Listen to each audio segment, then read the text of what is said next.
ආයිබෝන් මගේ හැම යාළුවෙක්ටම හැමෝම හොඳින් ඉන්නව නේද? ඉතින් ඔන්න හරිම දවසට හරිම වෙලාවට මගේ හැම යාළුවෙක්ම මම හම්බ වෙන්නවා මගේ අලුත් මලුත් පාඩමත් අරන්. ඉතින් පාඩම් පටන් ගන්න කලින් මම මේ විශේෂ පණිවිඩය දෙන්න ඕනේ. තමන්ගේ පුංචි දුවට පුතාට තමන්ටම ගෙදර ඉඳන් ඉංග්‍රීසි කතන උගන්වන්න ඕන නම් මගේ නංගි රුවිනි සචිත්‍ර කරන Real Start Kids කියන YouTube channel එක තියෙනවා. යන්නේ channel එකට තමන්ගේ පුංචි දුවට පුතාට තමන්ටම ගෙදර ඉඳන් ඉංග්‍රීසි කතන උගන්වන්න පුළුවන්. ඉතින් එහෙනම් දැන් අපි මේ මොකද්ද මේ කරන් යන්නේ? වාක්‍ය තුනක් සතියකට ඉගෙන ගන්නවා. ඉතින් අද අලුත් යාළුවෙක් එකතු වුණා මගේ මේ පාඩමට. මොකද්ද මුලින්ම කරන්න ඕනේ? මේ පාඩම් මාලාවේ මුල්ම පාඩමට යන්න. අන්න එතන ඉඳන් හරියට කරන් එන්න. එතකොට හරියටම තේරුම් ගන්න පුළුවන් අපි කොහොමද මේ පාඩම් මාලාව හරි සාර්ථකව කරන් යන්නේ කියන එක. ඉතින් වාක්‍ය තුනක් ඉගෙන ගන්නවා සතියකට. ඉතින් මේ වාක්‍ය තුන හරියට ප්‍රැක්ටිස් කරන්න. මේ වාක්‍ය තුන විතරක් නෙමෙයි මීට කලින් කරපු පාඩම් හැම දෙයක්ම හොඳටම ප්‍රැක්ටිස් කරන්න. කට ඇරලා පුරුදු වෙන්න. ඉතින් එකම රහස මොකද්ද මේ ස්පෝකන් ඉංග්‍රීසි කියන්නේ ඉංග්‍රීසි කතන ඉගෙන ගන්න පුළුවන්. එකම රහස මොකද්ද? සීක්‍රට් එක මොකද්ද? කට ඇරලා වැරදි ප්‍රැක්ටිස් කරන එක. තේරුණා නේද? හැමෝම එක කරන්න ඕනේ. ඉතින් එහෙනම් දැන් බලමු මොනවද අද අපිට ඉගෙන ගන්න තියෙන අලුත් වාක්‍ය තුන කියලා. බලමු එහෙනම් මොකද්ද මුල්ම වාක්‍ය කියලා. මුල්ම වාක්‍ය විදිහට තියෙන්නේ පාස්කු ප්‍රහාරයේ සැබෑ මහ මොලකරුව සැඟවීමට රජය උත්සාහ කරයි. මේකේ තියෙනවා මේ සැබෑ මහ මොලකරුව ඊට පස්සේ සංගවනවා උත්සාහ කරනවා රජය පාස්කු ප්‍රහාරය කොහොමද මේක කියන්නේ? මේක හරිම ලේසි. අපි බලමු කොහොමද මේ වාක්‍ය කියන්නේ කියලා. The government ඒ කියන්නේ රජය the government is attempting attempt කරනවා කියන්නේ මොකක් හරිද? උත්සාහ කරනවා කියන එක. attempting the government is attempting ඒ කියන්නේ උත්සාහ කරනවා කියන එක.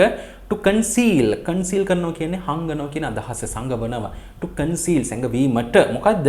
the real mastermind කියන කාටද? මහ මොලකරු කියන අදහස. real mastermind කියන්නේ සැබෑ මහ මොලකරු කියන අදහස. real mastermind කොහෙද? මොකද?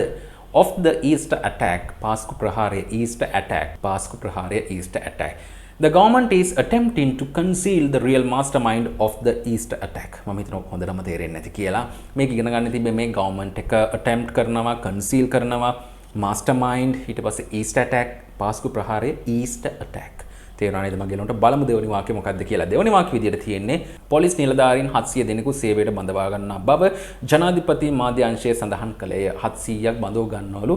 කවුද සඳහන් කළේ? ජනාධිපති මාධ්‍ය අංශය. ඉතින් බලමු කොහොමද කියන්නේ කියලා. The president's ජනාධිපතිගේ කියන අදහස. The president's media division ඒ කියන්නේ ජනාධිපති මාධ්‍ය අංශය කියන අදහස. The president's media division noted ඒ කියන්නේ සඳහන් කරනවා කියන අදහස note කරනවා කියන්නේ noted සඳහන් කළා that 700 police again 700ක් police officer කියන්නේ නිලධාරී කියන අදහස officers will be recruit කරනවා කියන්නේ බදව ගන්නවා කියන අදහස recruited to service සේවයට. ඉතින් බලන්න ආපෝ එක සැරයක්. The president's media division noted that 700 police officers will be recruited to service කියන්නේ සේවයට බඳව ගන්නවා කියලා. කී දෙනෙක්ද? 700 දෙනෙක් recruit කරනවා කියන්නේ බඳව ගන්නවා. සඳහන් කරා note කළා noted. The president's media division ජනාධිපති මාධ්‍ය අංශය noted සඳහන් කරා that 700 police officers will be recruited to service කියන්නේ මේ සේවයට කියන අදහස. බලමු තුන්වෙනි වාක්‍ය මොකක්ද කියලා. තුන්වෙනි වාක්‍ය විදිහට තියෙන්නේ මධ්‍යම පළාතේ පෞද්ගලික උපකාරක පන්ති අප්‍රේල් 17 වනදා සිට නැවත ආරම්භ කිරීමට අවසර ලබා දේ. අප්‍රේල් 17 ඉඳන් කියන අදහස. මධ්‍යම පළාතේ පෞද්ගලික උපකාරක පන්ති ආරම්භ කිරීමට අවසර දෙනවලු. කොහොමද කියන්නේ? මේක හරි ලස්සනයි. ඒක ඉගෙන ගන්න කොහොමද මේ අවසර දෙනවා කියනකොට කොහොමද මේ වගේ වාක්‍යයක් ගොඩනගන්නේ කියන එක. බලන්නකෝ. private tuition classes උපකාරක පන්ති පෞද්ගලික උපකාරක පන්ති කියන අදහස. private tuition classes කොහෙද? in the central province ඒ කියන්නේ මධ්‍යම පළාතේ tuition classes පෞද්ගලික tuition classes කියන්නේ පෞද්ගලික උපකාරක පන්ති කොහෙද? මධ්‍යම පළාතේ. private tuition classes in the central province will be permitted අවසර දේවිලු will be permitted අවසර ලබා දේවිලු මොනවටද? පෞද්ගලික උපකාරක පන්ති වලට.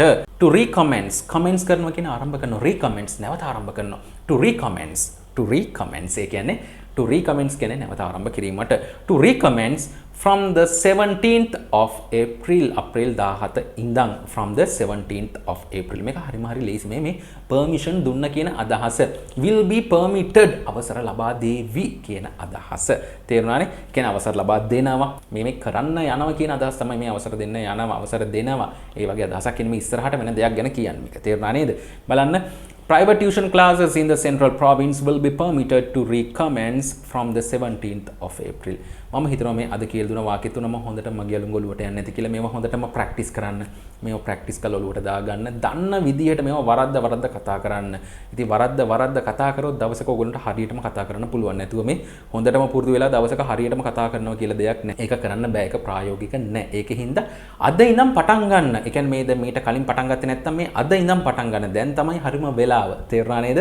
ඒකින්ද වරද්ද දන්න වචන දෙක තුන කටින් එළියට දාන්න. තේරෙනව නේද මගේ වලුන්ට? ඉතින් ඒක තමයි සාර්ථකම ක්‍රමය. ඔයා ලෝකේ තියෙන හොඳම ක්ලාස් එකට ගියත් කොහොම ඉංග්‍රීසි ඉගෙන ගත්තත් මේ කට අරින්නේ නැත්නම් කවදාවත් ඉංග්‍රීසි කතනේ ඉගෙන ගන්න බෑ. ඉංග්‍රීසි කතා කරන්න බෑ. ඉතින් ඒකින්ද අනිවාර්යෙන් මේ දේ කරන්න. වැරදි බොරු හරි කමක් නැහැ ඉංග්‍රීසි වලින් කතා කරන්න. එතකොට Tamanටම තේරෙනවා ආනේ මට මොන හරි දෙයක් කරගන්න පුළුවන්. ඒ ආසාව ආවහම තේරෙනවා නේද? ඒකයි මම කියන්නේ. දන්න විදිහට වරද්ද කතා කරන්න, බොරු හරි කතා කරන්න. එතකොට Tamanටම එන ඇඟට ඒක මට පුළුවන් කියන එක. ඊට පස්සේ Tamanට මේක කරන් යන්න පුළුවන්. ඉක්මනින් අපි අලුත් පාඩමකින් හම්බ වෙමු. හැබැයි මේ හම්බ වෙනකන් මගේ හැම යාළුවෙක්ම වෙනදටත් වැඩිය ගොඩක් පරිස්සමෙන් ඉන්න ඕනේ.